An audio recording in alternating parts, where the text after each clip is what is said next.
In the previous session, we have discussed the writer from the practical criticism and the new criticism, and today we are going to discuss the most important writer from the formalism.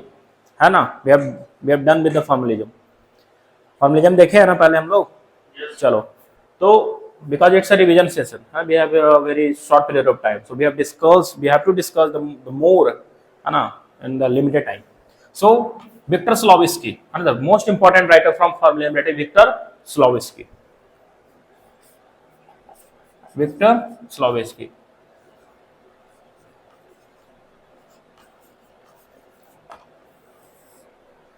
Victor Slawski. He is the writer from Russia. He is the writer from Russia, the USSR. Russia. Victor Slawski, है ना?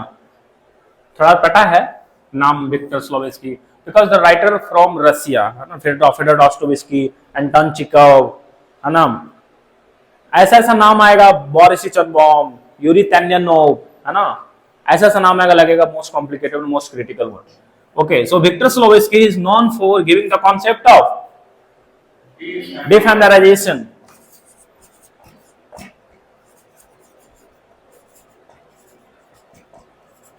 Defamiliarization. He is known for giving the concept of defamiliarization, है ना? Defamiliarization. क्या होता है ये defamiliarization? Define करो. What do you mean by this term? The most important. ये इतना बार क्वेश्चन में पूछा गया है, ये defamiliarization, है ना? अगर इसको तुम कंप्लीट नहीं कर रहे हो, while you are, है ना, reading literary theory, and we are not dealing with this writer, especially under this term coined by Victor Slawski, defamiliarization, it means you are not concerned about your subject. Most important one. क्या होता है defamiliarization का मतलब? बताओ. Easy way में समझते हैं, ठीक है? इजी वे में समझते हैं, देखना. जैसे मान लो एक कोई टेक्स्ट है, suppose this is a text, है ना, this is also a text, clear? And in this text you are तुमको दिख रहा है, समझना, ये भी टेक्स्ट है और ये भी टेक्स्ट है, दोनों. And this text you are getting something written, है ना, in a very with the help of very ordinary language. कुछ ऐसा, मतलब तुमको कुछ दिख रहा है जो कि बहुत ही ऑर्डिनरी लैंग्वेज है, एकदम वेल डिफाइंड, बिल्कुल rustic, connected to the people, connected to the countryside people, है ना, so that the text can be understandable to a large crowd, है ना, समझना. एक ऐसा टेक्स्ट बहुत ही ऑर्डिनरी लैंग्वेज यूज किया हुआ. क्या यूज किया हुआ है? ऑर्डिनरी लैंग्वेज है यूज किया हुआ.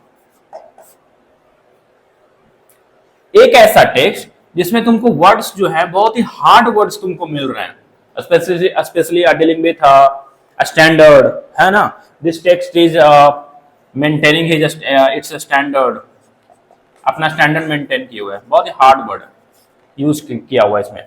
जो इस टेक्स्ट को जो राइटर लिखा है, बहुत ही हार्ड वर्ड यूज किया है ना. मोस्ट ऐसा वर्ड यूज कर रहा है कि जब उसको कोई पढ़ना चाह रहा है तो उसको अच्छे से समझ नहीं पा रहा है कोई.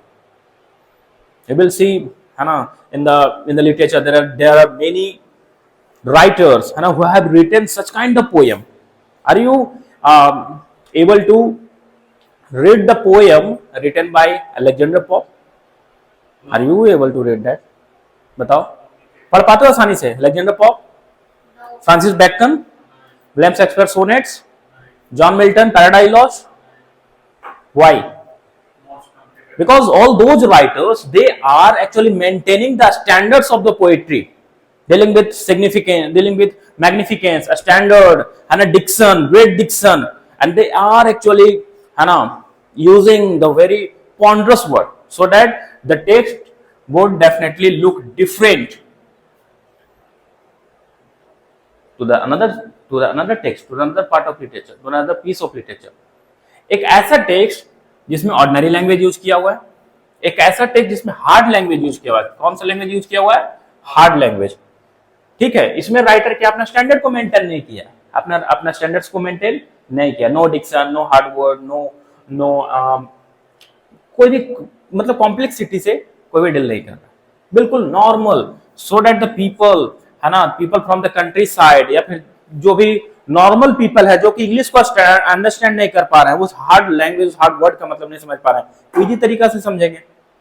See the poem of William Wordsworth. William Wordsworth, when he was dealing with criticism, he talked about है ना that the poet must use some है ना low level language, low level words so that the composition है ना so, uh, should be understandable to the large amount of people.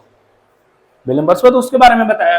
ST college, another hand we will see that ST College when he was there, he told William Wordsworth, they started criticizing the William Wordsworth, you have told that everyone must use a very ordinary language, है ना, rustic language, so that the people would be able to connect with yourself, with you.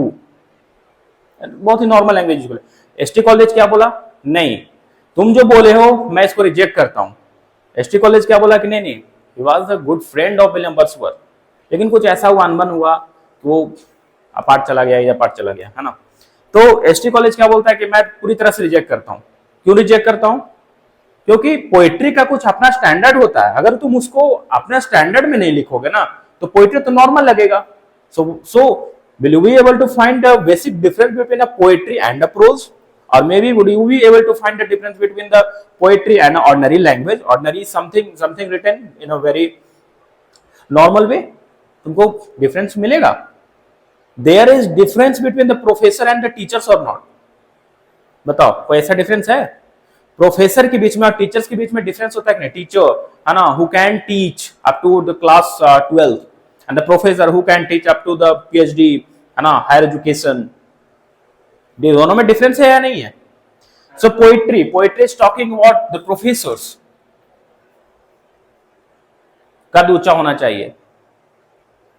Professor का जो सोचने का जो क्षमता होता है, बिकॉज उन लोग प्रोफेसर जो हैं वो पढ़ाते हैं, है ना, गाइड करते हैं पीएचडी स्कॉलर्स को, है ना, उन लोग का सोचने का क्षमता और अपना थीसिस पब्लिश कराना, पोइट नया नया कंपोजिशन से डील करना, जितने भी राइटर्स आ रहे हैं, ऑथर्स आ रहे हैं, है ना, उनको आगे बढ़ाना. तो प्रोफेसर का कद ऊंचा होता है. Will talk about the teachers. Normal teachers हैं यहाँ पर टीचर्स का बात कर दिया, मान लो एक एग्जांपल्स के तौर पर ना, टीचर्स, यहाँ पर प्रोफेसर्स हो गए. समझने के लिए मैं ये बता रहा हूं, है ना. टीचर्स का बात कर रहे हैं तो कुछ तो लेवल होता है. प्रोफेसर का लेवल, टीचर्स का लेवल कुछ तो होता है ना. और अगर ये लेवल को खत्म कर दिया जाए, क्या लगता है कोई डिफरेंस रहेगा? फिर नहीं रहेगा. समझ में आ रहा है? तो जो टेक्स्ट है, एक टेक्स्ट बिल्कुल ऑर्डिनरी लैंग्वेज यूज किया हुआ, एक टेक्स्ट में हार्ड लैंग्वेज यूज किया हुआ, कुछ ऐसा वर्ड यूज करना, है ना, इस स्टैंडर्ड को मेंटेन करना, मैग्निफिकेंस को मेंटेन करना. Aristotle has also talked about the same thing, है ना, that when you are writing tragedy, है ना, you must go for maintaining the standard, maintaining magnificence, है ना. Aristotle words, remember or not? तो जैसे ये टेक्स्ट है, इसमें हार्ड लैंग्वेज यूज कर रहा है, स्टैंडर्ड मेंटेन कर रहा है ताकि ये प्रोफेशनल दिखे. That is the thing of poetry. Poetry का कुछ अलग ही रूप होना चाहिए. समझने के लिए जैसे प्राइम मिनिस्टर आसान, ऐसे ही नॉर्मल जो सारे पीपल जो अपना है ना, inside of a daily poetry we see that the people are going for, है ना, buying and selling, buying vegetables, buying fruits, है ना. You will see the peoples on the street area, no, seaside area. Have you ever seen Mr. Prime Minister or Tata or many other person who is rich one, the person from the aristocrat family? Have you seen that? देखे हो? नहीं. Why? उन लोग का बीच में ordinary कुछ तो difference है. Maintaining the standard, maintaining, है ना, that place, that rank is dealing with poetry का कुछ अपना स्टैंडर्ड होता है. अपना स्टैंडर्ड को मेंटेन करना जरूरी है.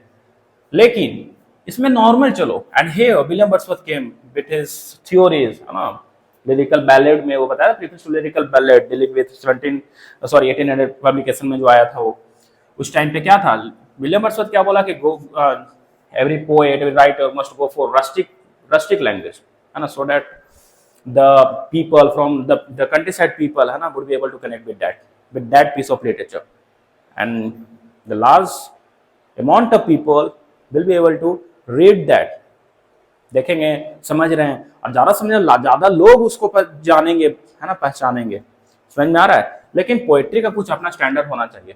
सो द टेक्स्ट रिटेन, टेक्स्ट ऐसा तरीका से लिखा होना चाहिए कि उसमें देखने से लगे कि नहीं ये बिल्कुल अलग है, इसका पहचान बिल्कुल अलग है।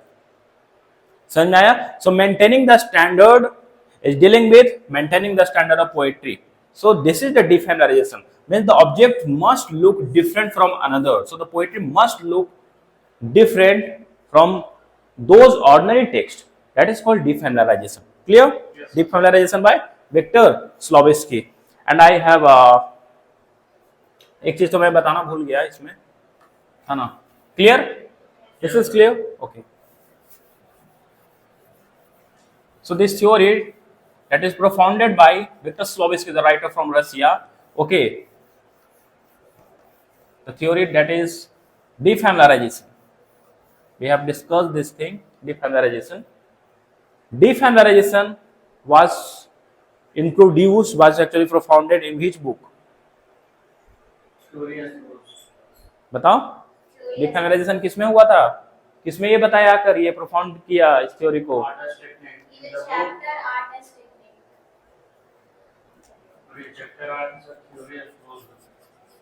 थ्योरी एज प्रो, इसमें एक चैप्टर है, इसमें एक चैप्टर्स हैं। क्या नाम है चैप्टर का? Art as technique. Art as technique. Publication बोलो, पब्लिकेशन याद है? बहुत बढ़िया। दिस इज द बुक, है ना, book, sorry, this is the book written by Victor Slowinski. Do you remember the another book which is also written by Victor Slowinski? On poetry and Francis language. बहुत अच्छा। poetry and Francis language. Publication 1980। बहुत बढ़िया। So you must remember this thing.